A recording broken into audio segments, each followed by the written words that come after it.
ملازمین کی تنخواہیں بڑھانی ہیں اور سرکاری خزانہ خالی ہے۔ سارا دودھ تو کٹے چونگ جاتے ہیں۔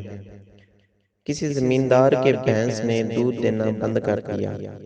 زمیندار بڑا پریشان ہوا۔ وہ اسے ڈاکٹر کے پاس لے گیا۔ ڈاکٹر نے ٹیکے لگائے لیکن کوئی فرق نہ پڑا۔ تھک ہار کر وہ بھینس کو پیر کے پاس لے گیا۔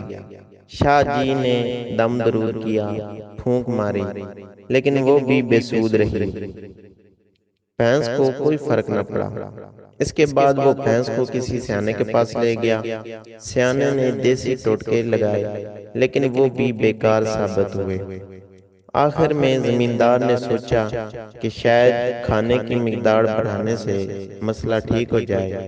اس کو خوب کھل بلونا کھلایا، کسی چیز کی کسر نہ چھوڑی، لیکن بھینس نے دودھ دینا شروع نہ کیا۔ لاچار ہو کر وہ اسے کسائی کے پاس لے کر جانے لگا کہ یہ اب کسی کام کی نہیں تو چلو ذبح ہی کروا لو۔ راستے میں اسے ایک سائیں ملا۔ سائیں بولا، پریشان لگتے ہو۔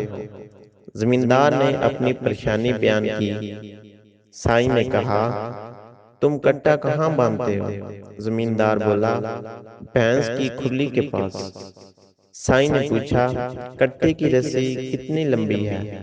زمیندار بولا، کافی لمبی ہے۔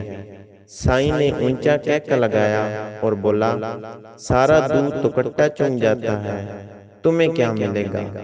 کٹے کو بھینس سے دور باندھو۔ قومی اسمبلی اور سینٹ کی 50 کمیٹیاں ہیں اور ہر کمیٹی کا ایک چیئرمین ہے۔ ہر چیئرمین کے ذاتی دفتر کی تیاری پر 2-2 کروڑ روپے خرچ ہوئے ہیں۔ ہر چیئرمین 1,70,000 روپے ماہانہ تنخواہ لیتا ہے۔ اسے گریڈ 17 کا ایک سیکرٹری، گریڈ 15 کا ایک سٹینو، ایک نائب قاصد، 1500 سی سی گاڑی، 600 لیٹر پٹرول ماہانہ، ایک رہائش کے سارے اخراجات، بل وغیرہ اس کے علاوہ ملتے ہیں۔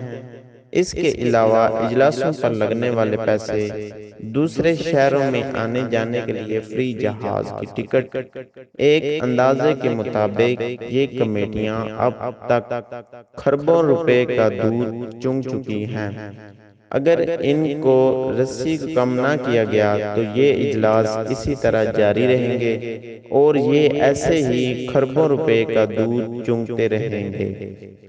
کیا پیٹ پر پتھر باندھنے اور کفایت شعاری کے لیے اقوال زرعی صرف سرکاری ملازمین کے لیے ہی ہیں؟ کیا صرف سرکاری ملازمین کی تنخواہوں کے لیے خزانہ خالی ہے؟